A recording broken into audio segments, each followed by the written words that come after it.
Well, Ian, congratulations on winning the 2022 Ronnie Rose Award. What does it mean to you?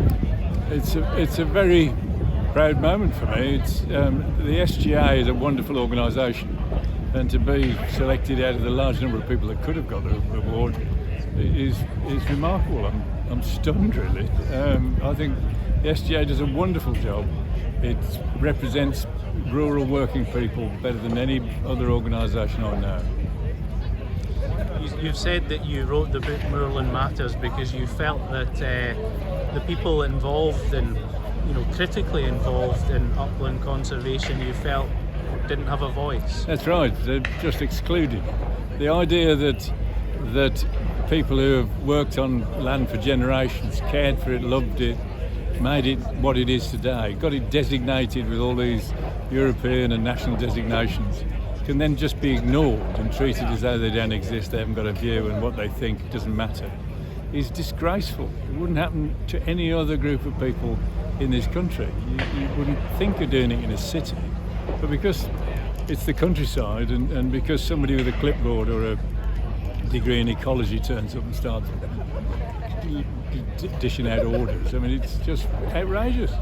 Gamekeepers and other country workers, farmers, foresters, gillies, know an enormous amount in practical terms about how things work, and to ignore their knowledge and skill and ability is disgraceful. We're, policy-wise, there's so many demands on the uplands now: climate, carbon sequestration, conservation, the nature emergency. Do you feel that it's important that these land managers do have a voice? Are they part of the solution? Well, if you look at climate for a start, I mean, there's a lot of fuss being made about carbon sequestration. Before you start worrying about carbon sequestration, you better start worrying about saving what you've got.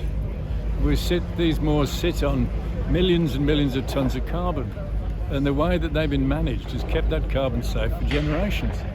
If you go to other places, it's gone. And so the gamekeepers are ideally placed to give advice and to be involved in keeping these places safe. So if you look at burning, for instance, rotational mure burn, cool burning of heather, is one of the reasons the peat's still there.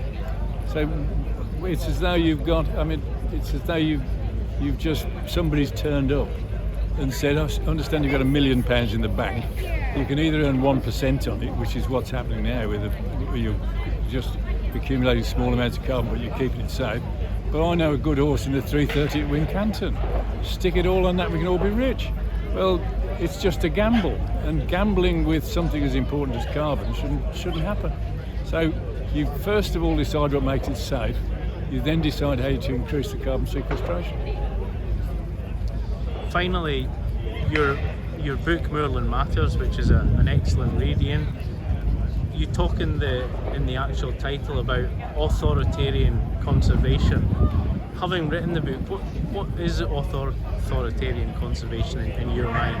It's this strange idea, I think, that if you give the NGOs, the RSPB, National Trust, the Wildlife Trust, and all the others, and there are hundreds of them, more money, and if you give the regulators more power, then you can ignore the people who own and work on the land. Well, you can't.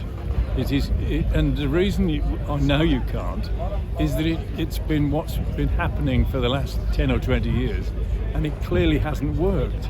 And so now the idea is to double down on that and to do more of what hasn't worked.